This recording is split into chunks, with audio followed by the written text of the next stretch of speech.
Um sopro de esperança, ainda que frágil, paira sobre o Oriente Médio. Após meses de conflito devastador, um cessar-fogo entre Israel e Hamas entrou em vigor, abrindo caminho para a tão esperada ajuda humanitária e para o retorno de milhares de palestinos às suas casas. No entanto, a complexidade da situação e as questões em aberto mostram que o caminho para uma paz duradoura ainda é longo e incerto.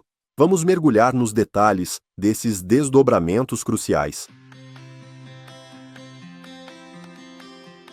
A implementação do cessar-fogo entre Israel e Hamas, mediado por diversos atores internacionais.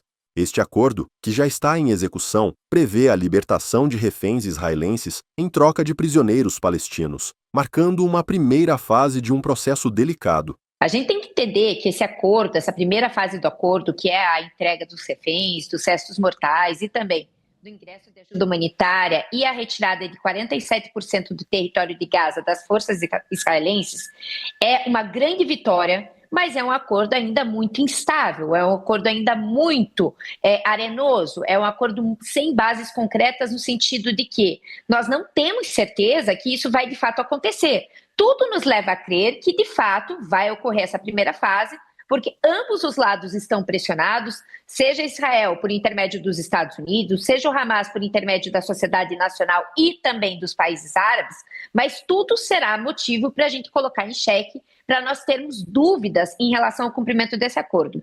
Para a gente ter uma noção, agora, nesse exato momento, o Hamas ainda está falando que faltam alguns pontos de negociação para a entrega desses 20 reféns vivos, ou seja, ele está requerendo que 7 prisioneiros que se encontram em posse na mão de Israel sejam liberados para que esses 20 reféns sejam entregues, esses reféns vivos sejam entregues às 2 da manhã. Então, qualquer animosidade ou qualquer situação anômala, aquela que idealmente foi pensada, pode sim colocar em risco esse acordo. Porém, nós temos que pensar que nesse momento nós temos uma situação muito diferente do início do ano, quando se deu também aquelas 3 fases para a finalização do conflito, que a primeira fase foi cumprida, mas a gente não conseguiu chegar na segunda.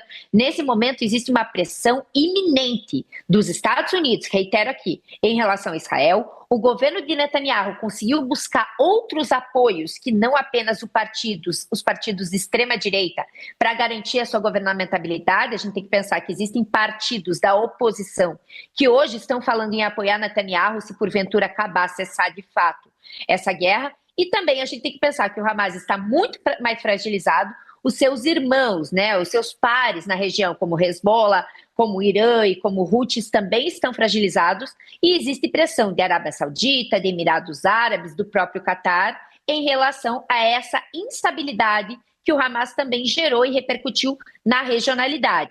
Então, Yuri, ainda que sim, a minha resposta é, ainda que nós possamos ter algum empecilho em relação a essa procura dos restos mortais e a não entrega para Israel, eu me coloco muito mais otimista em relação a esse cumprimento do acordo, ainda que com rusgas, do que efetivamente em outro momento dessa história de 2 anos. Paralelamente, a chegada de centenas de caminhões com alimentos, remédios e combustível à faixa de Gaza representa um alívio vital para uma população que enfrenta uma crise humanitária sem precedentes. Imagens de caos e desespero marcam a distribuição dessa ajuda.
Essa dinâmica levanta questões sobre a governança futura da faixa e a capacidade de Israel de desmantelar completamente a estrutura do grupo.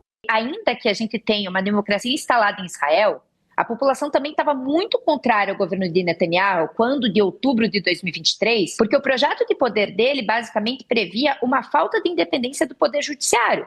Ele tinha passado, por assim dizer, uma norma que impunha a necessidade de todas as decisões do poder judiciário israelense passarem pelo Netanyahu.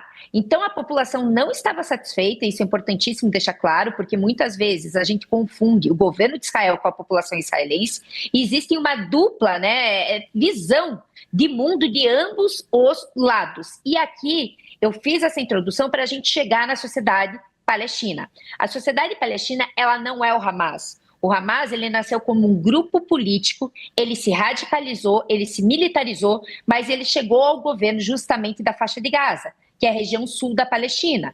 Na região norte, na Cisjordânia, nós temos justamente a autoridade palestina, que outrora fora substituída pelo Fatah, e dentro dessa premissa, o governo que foi pensado como um governo de transição para a faixa de Gaza é um governo tecnocrático, basicamente um governo técnico, um governo sem muito partidarismo de um lado ou de outro em relação às demandas palestinas. É um governo para reconstrução da sociedade civil palestina, reconstrução da infraestrutura e reconstrução do caráter político dessa regionalidade.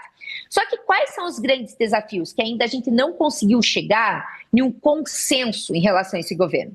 Os grandes desafios são o seguinte: primeiro, todo esse governo ele será composto por estrangeiros, na ideia inicial do Trump.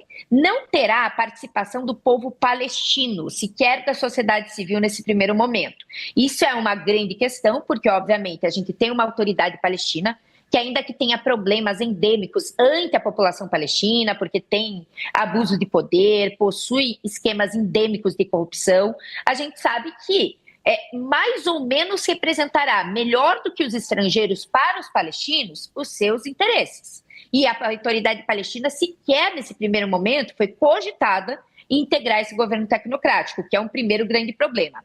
Um segundo grande problema é justamente que será encabeçado pelo Trump, mas será executado pelo Tony Blair, ex-primeiro-ministro britânico. E o Tony Blair não é uma figura benquista no Oriente Médio. Por quê? Porque ele também, junto com o George W. Bush, ele foi o idealizador da intervenção militar no Iraque, quando tinha aquela alegação que o Iraque possuía bombas atômicas. E isso repercutiu também em uma instabilidade regional muito forte, em uma instabilidade iraquiana que perdura até hoje. Então, os palestinos, eles colocam em xeque, e o próprio Oriente Médio coloca em xeque. Será que, de fato, o Tony Blair ele tem legitimidade para executar uma política de transição aqui? Porque a nossa experiência que nós temos com ele não foi uma experiência boa. Então, esse é o segundo ponto que também vai ser debatido, a figura do Tony Blair. E, obviamente, um terceiro ponto é até que momento esse governo de transição vai se permanecer em território da Palestina, em território de Gaza. Porque no ponto 19 do acordo inicial do Trump se prevê a construção de um Estado palestino. E aí a gente se pergunta, existe uma previsão de tempo para essa justiça de transição? Não está claro nesse projeto, de acordo previsto pelo Trump.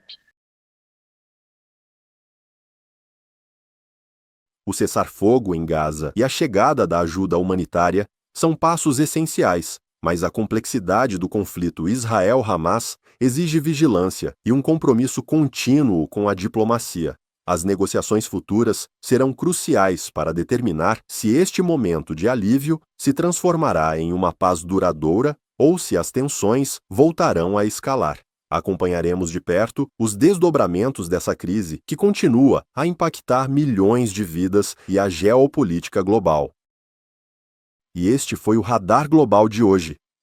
Se gostou, compartilhe, comente e inscreva-se para não perder as próximas análises.